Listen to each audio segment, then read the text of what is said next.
am here with Laurier Fagnan, who was the artistic director of DeCamera from 1998 to 2005. My name is Laura Hawley. I am the current artistic director of DeCamera. We're just at the end of our 60th anniversary year. And thank you, Laurier, for joining me to talk about DeCamera. Pleasure to be here, Laura, and to see you taking over the reins. It was great to see you in concert on Sunday, yes. Yeah, Beautiful. yeah. Great to see how the choir is coming along under your leadership. It's fantastic. Thank you. It was great to have you there.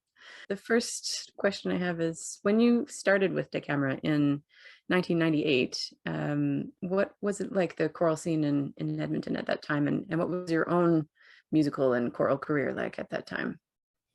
Well, I was just starting my doctorate in choral conducting.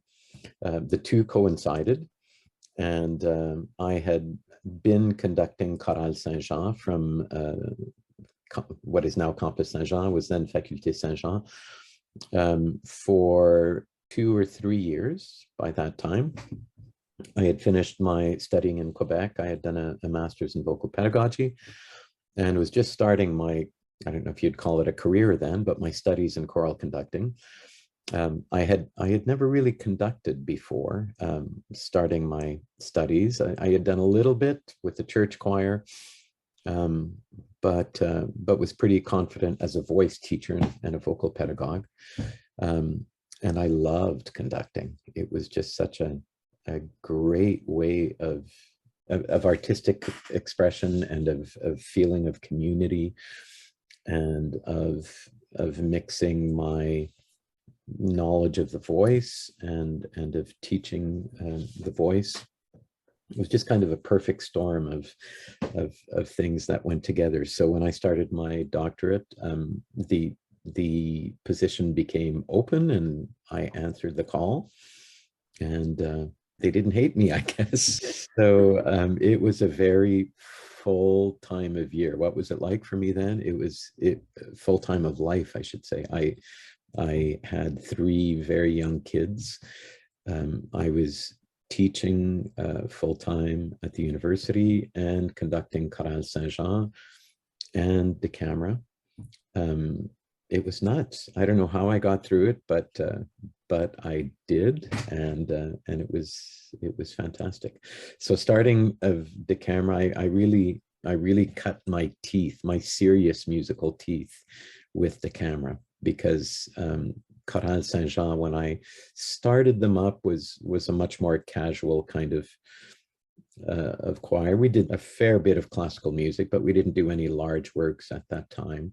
Things have changed, of course, and they're now a serious classical choir. But it was in DeCamera that I learned, and that was my real lab for choral conducting in serious classical repertoire.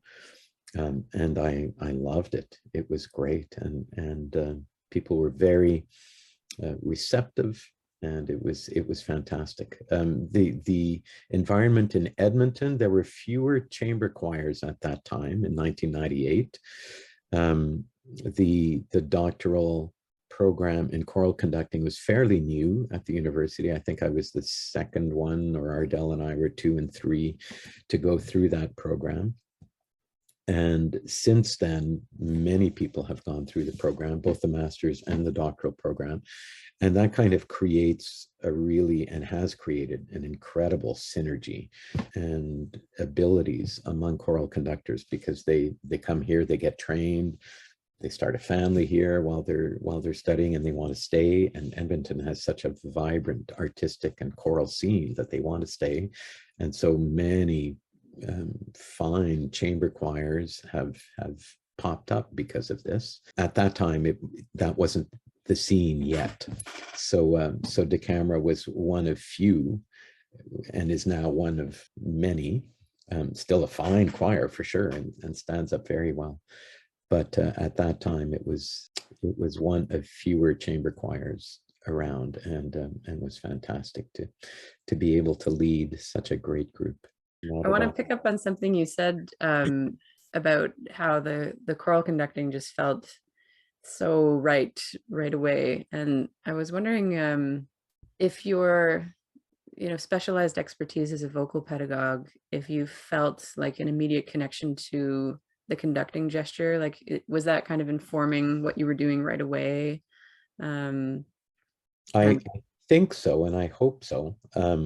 I have been told that I am a singer's conductor, um, because I do use gestures of deep inhalation when I conduct, for sure.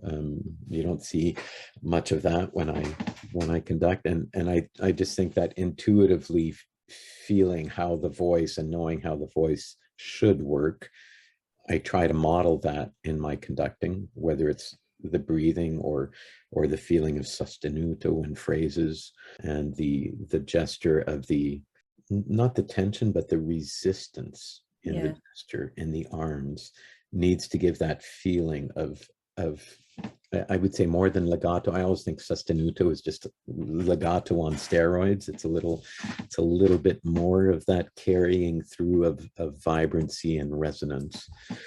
Um, and I hope that my gesture inspires that kind of a sound, as opposed to a floppy sound where there's not much happening between the beats. I don't want to be a metronome. I want to be an inspirer of beautiful vocal sound.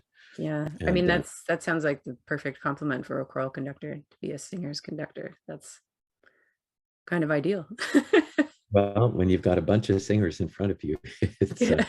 and then going back to the idea of it being a perfect storm of things that I like to, perfect storm, not in the pejorative sense, but of things that I love to do mixed together.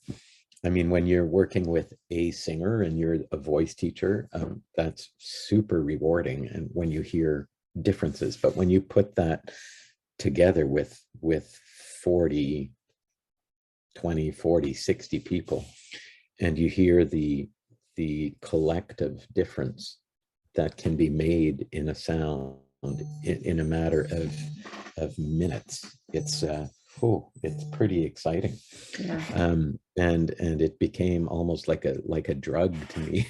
Yeah. Because Yeah. I was, at one point I was doing 100 workshops a year for choirs, and it became kind of a thing that I got called on to do in trying to apply bel canto vocal technique to choral singing, to transform sounds. And it became so incredible because it always worked. I mean, bel canto, it's not something that I invented. I mean, it's something that I adapted to choral singing, and that I kind of put the principles in a certain cumulative order that made sense to me, and that made sense to the teaching process when you've got, say, 2 hours to do it in. But to hear the difference in choirs sound so quickly and powerfully and movingly was fantastic. So yeah, I fell in love with choral music for many reasons, but that was probably the first one, I would say. Was there the aha moment where you knew you wanted to be a choral conductor? And I think you've maybe hit the nail on the head, Well, unless there's there were a few, but yeah. but for instance, when I was starting my doctorate,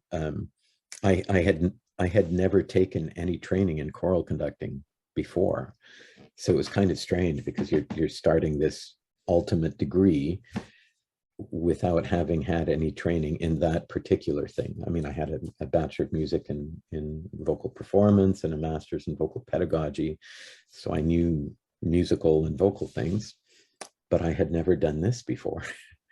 And we were looking at what I should do for a thesis, for a dissertation. And Len would see me going off and doing these workshops every night, and he said, "Well, why don't you do that? Why don't you do it on bel canto applied to choir?"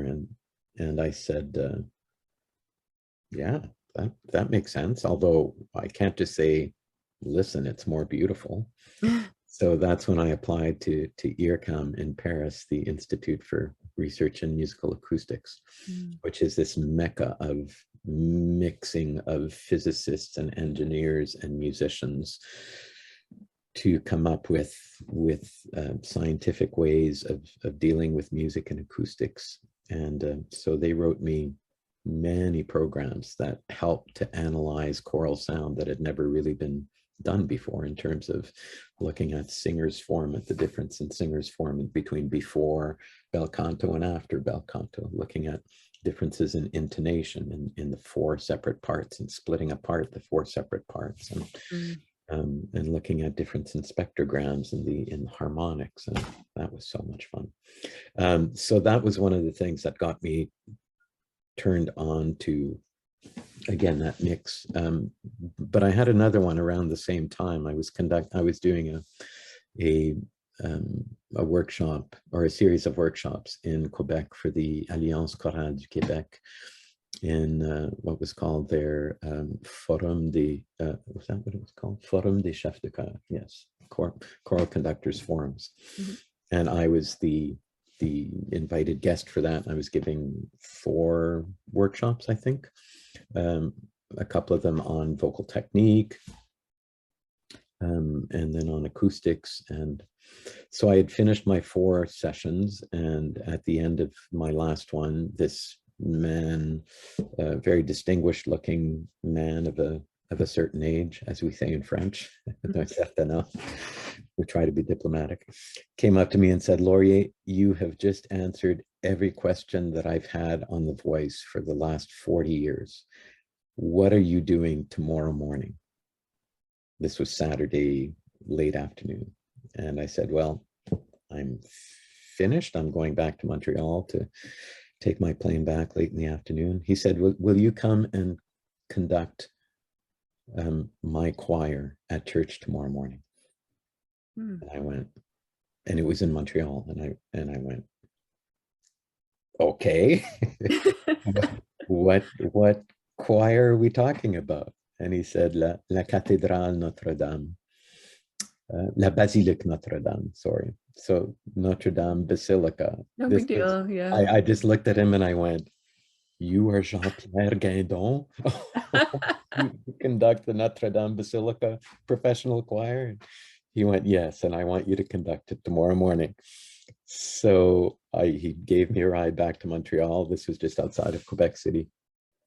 And we've been best friends ever since. He's been such a supporter. But anyways, he gave me Os Justi by Bruckner to conduct with this phenomenal choir up in the, if you've been to Notre Dame Basilica in Montreal, which I'm sure you have, it's just such a breathtaking place. And singing up in the jubé, in the loft. And that piece, oh my goodness, that was an aha moment. That was fantastic. If I wasn't in love with choral music before and conducting, I was certainly after that, and ended up bringing Chorale Saint-Jean to Montreal, singing a concert with that choir. Let's talk more about your time that you had with De Camera, some of the highlights of that time. It could be musical or otherwise. What stands out in your mind from that period? Oh boy, there are a few. One of the highlights was when I was in Paris doing my work on my doctoral dissertation at IRCAM. I had been planning a tour for De Camera while I was there. And all of a sudden I got this email that said, "Laurier, we've decided not to do a European tour. We're going to go to Missoula, Montana instead." And I went, "Missoula? Really?" I've never heard of it. And they said, "Well, the board's been looking into it, or the tour committee, and there's an international festival down there that looks really interesting, and we'd like to go." And I went, "Oh, but I'm in Paris and I'm planning things for to come back here and making networks." And but that was what they had decided, and I went, okay. And it was absolutely the right decision. Oh my goodness, we had that tour in, what was that, in 2003, I think, was incredible. We camera was the darling of the festival. We we sang the guts out of those pieces, and we had a few big big pieces that were real crowd pleasers. I mean, Battle of Jericho by Moses Hogan, and we had a few other. We had a wide variety of music. We had some very delicate, beautiful, and a lot of Renaissance music, but we had some real showstoppers, and audiences just jumped to their feet after, and other choirs were coming to see us because they had heard this choir makes such a great sound. And so it was just such a positive experience for the choir. Everyone was just so gung-ho, and for me as a conductor. But to have that kind of an experience, there were choirs from all over the world. We made a really special bond with this choir from Colombia, who also had a big sound. And at one point we sang a couple of pieces together and brought the house down. And it was just such a neat moment of gratification and of total enjoyment for the choir. It was really special. So it was the right decision in retrospect to go to Missoula for the International Choral Festival. And that's what it was called, the International Choral Festival. The International Choral Festival. I like that. Yeah. Missoula. But it was great. And I mean, the bus ride down was so much fun. We drove down by bus, and oh my God, I think we did some pretty spectacular bonding during that time. It was great. The bus rides are always like a special part of tour, eh? Yeah, bus rides with Choral Saint-Jean can be dangerous, but with the camera, it was just fun. It was great. And that must have been kind of close to the time that you were also recording a CD, right? Or maybe right after. There's this great album, Make We Joy. Make We Joy. Yeah. Yeah. Make We Joy. Yeah. It was 2002, it maybe? was around the same time. And that was something that I insisted on recording all of our concerts. I thought, if we're going to make this beautiful music, we need to be able to enjoy it for longer. I mean, YouTube didn't exist back then, so you couldn't put on videos, but Garth Hobden recorded all of our concerts at that time. And so we used some of that material for the Make We Joy album. But a lot of it was newly recorded. Make We Joy by Robin King was something that we had commissioned. And I think that's something that the camera was and continues to be very good at, is encouraging new talent and new art and very pertinent new music. And Make Me Joy was one of the pieces that we had commissioned. Great little piece for organ and choir, and Robin, of course, is a great organist and choral musician, and wrote a couple of things for us. And so we decided to make that the title track, and put in some things that we recorded just for the album, but also some pieces that we were able to take straight from concerts. I remember one night we were recording in the First Baptist Sanctuary, and it was raining, and hadn't even thought of it. But as we're waiting in that moment to start, and you have to be very, very quiet. We had made sure all the fans were off and waiting to start. You can hear the tires on the wet roads going by and making 10 times more noise than cars normally would just going by. Hadn't even thought of it. So we tried a couple of pieces, and then Garth, our recording engineer, said, "This isn't going to work. You're going to hear rain on tires through the whole thing." So we moved down to the gym in First Baptist, which is this small but very resonant space. And we took about 45 minutes to move everything down there, including all of the mics and recording equipment. And that was a neat experience. Wow. Much quieter down there. It's a gym in a basement, which is very, very strange. But it was very cool. And the album has some gorgeous stuff on it. If you listen to the beginning of Thou Shalt Know Him by Mark Surratt, the soprano section, oh my goodness, it's one voice. It's as though you took one single voice and just multiplied it by 10, and that's the kind of sound that it is. It was, oh, it was beautiful. True unison is just gorgeous. So yeah, I had a lot of fun working on that album. Yeah, awesome. Well, it's probably hard to believe, but it's almost 20 years now since you were with. Oh, don't say that. When I I look at know. the pictures, it's obvious it's been 20 years. I had hair back then.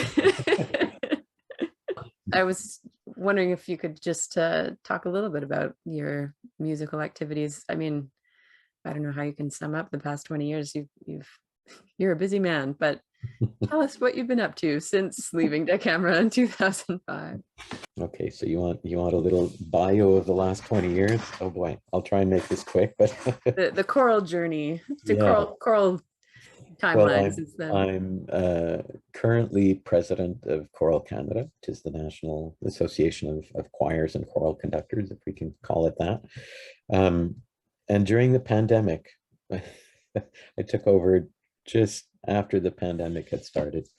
Wow, what a challenge that was. I mean, to take over the leadership of the national organization during probably the most catastrophic thing to hit choral singing in its 1,000-year history, was pretty tough. I will fully admit that there were a lot of nights that were spent thinking, what do we do? How do we give people the resources they need to continue doing what they love? And for conductors to continue making a living, conductors and accompanists, and for people to continue singing together when they were confined. And oh my goodness, it was tough. But we learned a lot, and it was very gratifying in a lot of ways. One thing that it brought us was Zoom, and being able to simultaneously speak to not just audio and see Kelly Walsh from St. John's, Newfoundland, and Morna Edmondson from Vancouver, and everyone in between at the same time as often as we wanted to. I mean, that was so Choral Canada kind of really, I think, blended together and became more of a family during that time. We tried to support each other, and it was fantastic. So administratively, I've got more work cut out for me now with Choral Canada, but it's fantastic, and such a good group of people and board and members and staff. Well, it's fantastic. But since leaving Decamera, I've done a lot of research. I have a vocal acoustics lab at the U of A, which is pretty specific and unique. And I've tried to do some cutting edge research on the voice, on different things like the intrinsic pitch of vowels, and trying to prove that that certain vowels are by their nature higher pitched than others. I'm not talking about a semitone or anything, but certain vowels will sound higher and others will sound lower, depending on what you do with the voice. And unless you compensate for that with evenness of what I'd call core focus vibration and chiaroscuro bright dark resonance, and that, yeah, the focus on the bel canto principles has really made my career. In 2013, I put out a DVD called Transform Your Choir Sound. It is an excellent DVD. I'm just going to say that here. Thank you. A little plug for that. Thank you. Where I work with 4 different choirs in the application of the bel canto principles, and then do some acoustical quantification and show some really neat graphs that with the programs that were done for me at IRCAM in Paris. So that was a huge project. It was my first sabbatical, actually, where I worked on that.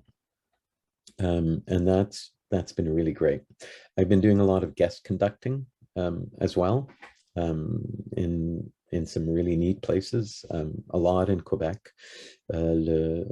l'Académie Internationale du Domaine Forget, which is kind of like the Banff Center, but the Quebec version, where students come from, high-level students come from all over the world, and profs go and or teachers go and work with them on their instrument. My instrument was the choir, so I got to conduct that for 8 years in a row before the pandemic hit. I was going to do 9, but that was great fun. Such a beautiful place right on the St. Lawrence River, with a little wind spear. That was our concert hall. It was the same architects, the Artec. So it was just beautiful. That's been a really neat place where I've been, again, allowed to develop and to share, and to do it in French was just fantastic. And they took me in, the Québécois, really, really nicely. I've done several tours of Quebec choirs. The Alliance Chorale du Québec has hired me to go and teach in different regions, and give workshops on vocal technique. I got to conduct at Carnegie Hall. In 2018, I got an invitation from Mid-America Productions, and wow, that was pretty cool. So we had 4 Canadian choirs and the New England Orchestra. We did the Requiem for the Living by Dan Forrest, which was just such a neat experience. As I walked onto stage for the dress rehearsal, the production manager said, "Okay, get up on the podium." He said, "Put your hand on that brass railing on the podium." So I put my hand there. He said, that railing hasn't been washed in 128 years. So you've just put your hand where Tchaikovsky has put his hand, where Bernstein has put his hand. It was just like, wow. Wow. Cool and a bit gross. It was cooler than it was gross. It was very neat. So yeah, I've had some very beautiful experiences on tour. I've already mentioned a tour with the camera. With Chorale Saint-Jean, we've had some spectacular tours. We sang at Quebec City's 400th anniversary with a choir of 1,400 singers, which I got to conduct as the only non-Quebecois conductor. That was fun. 1,400. The power. The gestures needed. But it was fantastic. And so many beautiful moments. And of course, I teach at Campus Saint-Jean, which I have now for 28 years, and teach choral conducting and voice, and choir, of course, and have loved my time there, and just getting ready for another sabbatical. So that's about what I've been doing. A moment ago, I sort of referenced that it's only been 20 years, which seems like a long time, but in the context of this next question, it's maybe a short time. But I was going to ask you how you think choral art has changed since you were leading De Camera, which, I mean, you could even look at the past 2 years.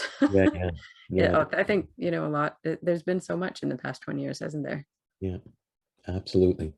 Before I answer that, I need to go back to the previous question and mention that my first concert with De Camera was a combined concert with Chorale Saint-Jean.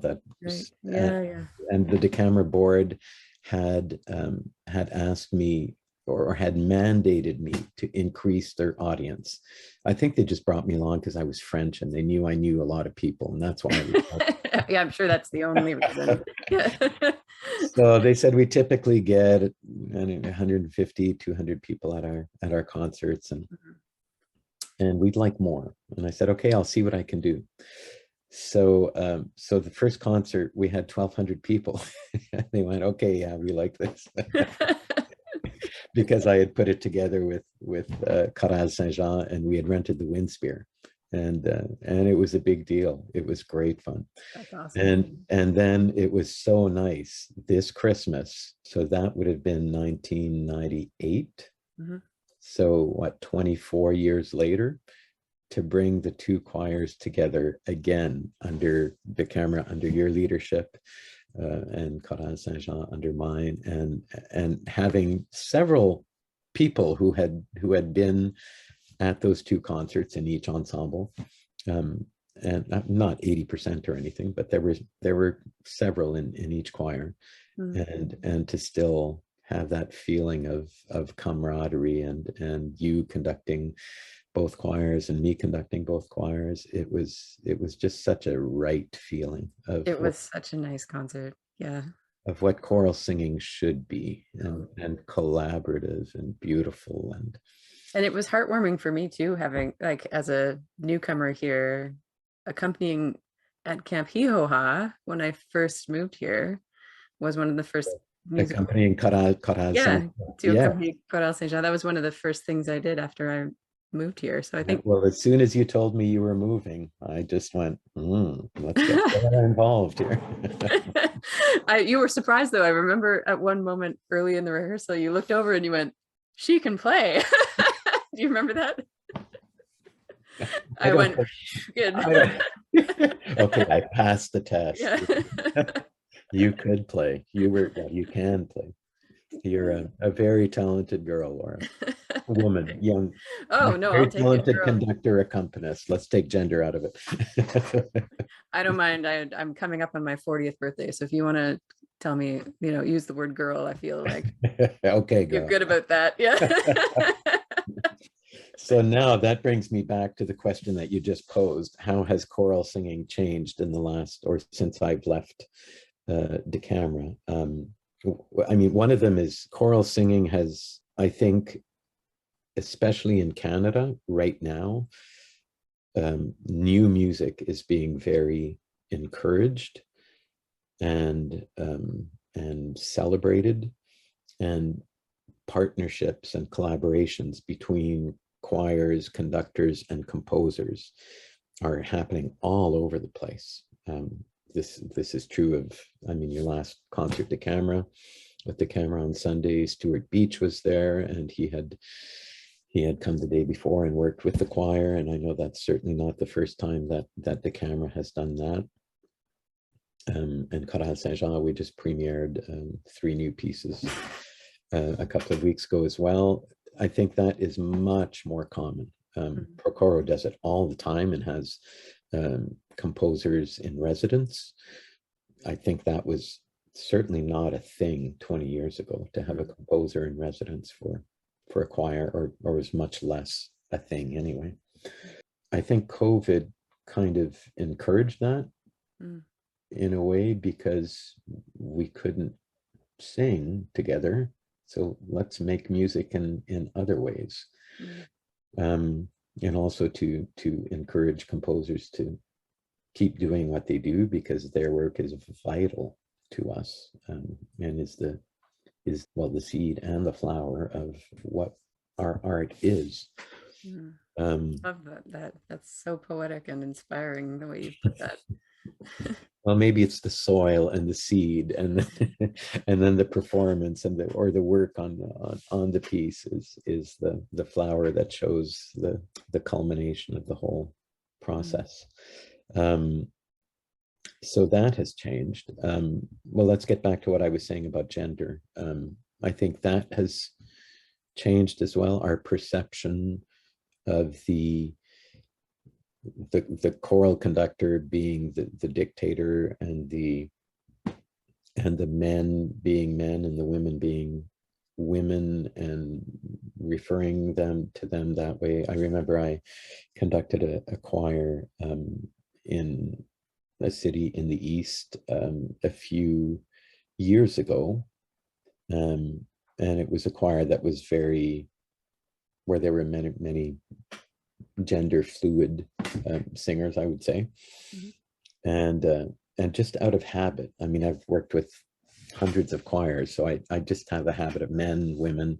Okay, men, let's start at bar 14, and Oh, I got raked over the coals at the break. Mm. It was, oh boy, I spent the entire break doing damage control. And that was new to me. It was particularly, and this particular choir was very sensitive to that. So now the way in which we address choirs, what we write in the scores, has to be more open to where society is moving, I think. And now I try and say sopranos and altos and tenors and basses. What else has changed? Well, in the last 2 years, there's been a lot less travel, that's for sure. But collaborations in terms of travel were certainly on the upswing. So many things have changed. Yeah. But we could do an entire interview about yeah, that. yeah, absolutely. But one thing that hasn't changed is the beautiful marriage of the human voice and the human heart singing together communally to make beauty and to bring about something that everybody feels strongly about. I think choral music is just the most beautiful human art, where you are the instrument, and where you all are the instrument, and where that piece of music, those 60 scores that are in everyone's hands, become one experience of beautifully felt, beautifully thought, beautifully sung sound that goes out as one beautiful thing. It's that'll never change. The power of that really can't be underestimated. I'm kind of curious to see, like, those of us who do it all the time, really, I mean, I get it. I hear you talk about it, and choristers, they get it. That's why they're there for life most of the time. And I'm kind of interested to see in the coming decades, like, what scientific research is going to uncover about all of the things that are going on. We learn more and more all the time, right? All the seemingly magical things that are happening, but there's so much we don't really know yet about the effect of human intention, collective human intention, channeled as vibration through. Well, Choral Canada just came out a week and a half ago with benefits of singing campaign based on research that many people have been doing on what are the benefits of singing, the physical, the emotional, and so that's super interesting. It's been really cool to watch that campaign unrolling. I think it'll be really important. I think another one of the ways in which choral singing have evolved is how choral singing is being placed in different environments. And when we were talking about the importance of choral singing and what it does to us emotionally, I mean, I think of someone like Eva Bostrand, who conducts choirs in jails, in prisons. It's fantastic. It's just such important work, and how that can break down barriers and walls and be therapeutic in ways in which other things just couldn't work, couldn't have the same effect. Which leads me to another powerful moment that I had. Sorry if I'm rattling on, but when Choral Saint-Jean sang at Quebec City's 400th anniversary with this 1,400 voice choir, we were allowed to have a solo concert of our own in the main square in Old Quebec because of one of the pieces that we were doing. It was a large work by France Levasseur-Ouimet, called Elle s'appelait Marie. They were called Mary. And it's such a beautiful entire work it takes about an hour and 15 minutes of 16 pieces and narration. Elle s'appelait Marie. They were called Mary. They, very important that it's plural. And all Catholic women. It tells the story of the Québécois migrating to Western Canada at the beginning of the 20th century, and all of the the pain and misery, but joys that they had, and the development of Francophonie in the West. But it's all seen through the eyes of the pioneering women who had to take care of these kids, who had to work in the fields, who had to sludge through the mud. And it ends up being a super powerful, beautiful story. But anyway, we sang this piece for an hour, and some gorgeous moving music in it. And a lady came up to me, and the National Film Board was there doing a documentary on us and on the bridging of cultures through choral music, which was so cool that they thought of that, of us coming to the 400th anniversary in that way. And a lady came up on stage after we had sung, and she hugged me. I didn't know this one. She grabbed me in her arms and hugged, and was sobbing and couldn't speak for at least a minute. And I was going, ooh, this is intense. Yeah. And she said to me in French, of course, and she was obviously a souverainist, or what we would have called way back when a separatist. And she said, thank you so much for having come all this way to share your story, which is also my story. I will once again be able to sing the national anthem with pride. Whew. Wow. I can never say that one without getting a lump. Yeah, I have goosebumps again. This interview is full of goosebumps. So I was very moved by that one. I mean, you just can't make that stuff up. Yeah. And no speech made by any politician would have had that effect.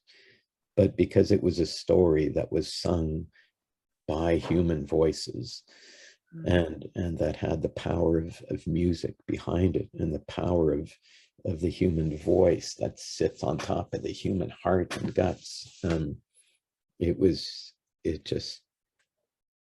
it did something that nothing else could have done.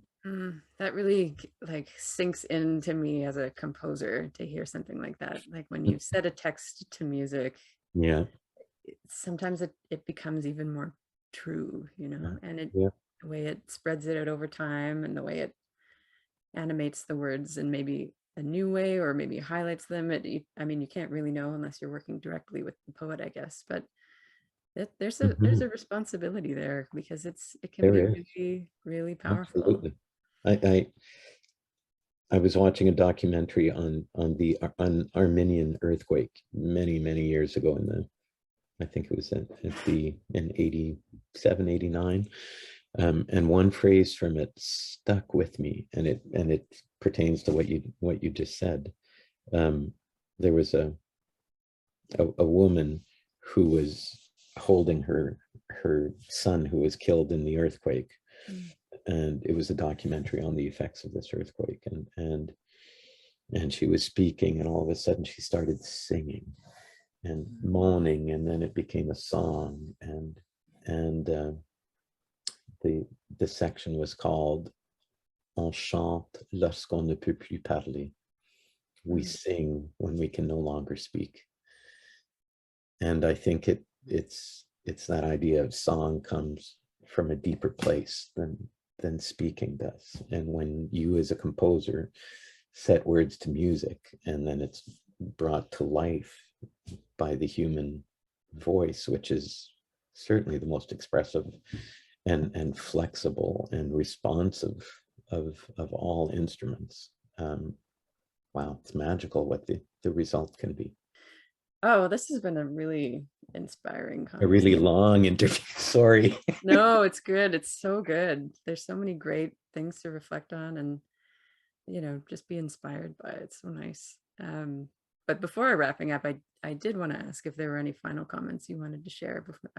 We've wandered here and there, but do you have any concluding things you really wanted to end with? If not, I mean, that's kind of a beautiful note to end on. Yeah, we sing when we can no longer speak. Another one that I really like is I heard a conductor in France who did a lot of work in prisons, but he was mainly a conducting pedagogue. He trained choral singers. And he said, I train choral conductors in order to empty our prisons.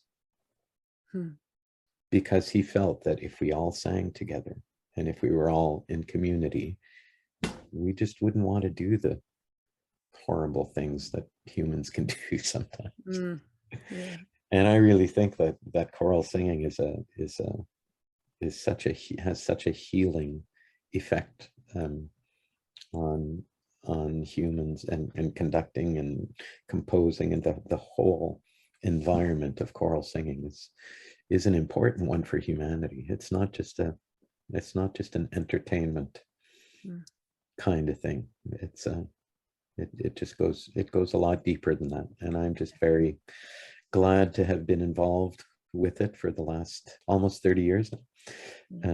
With the camera, I was very privileged to, like I say, to cut my teeth there in so many ways. And with Choral Saint-Jean, they're my family, and have been for 27 years. And with a few other choirs that I've worked with along the way. Awesome.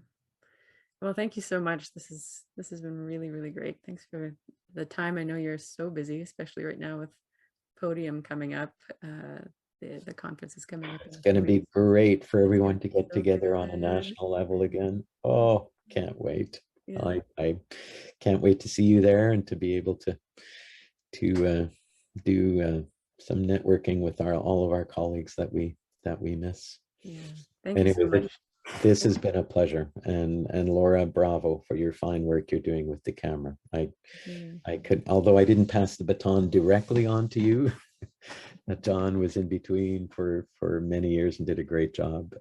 I gladly pass it on to you indirectly, knowing that you have done and will continue to do superb work with them. They sound great under your leadership. Thank you. Thank you so much.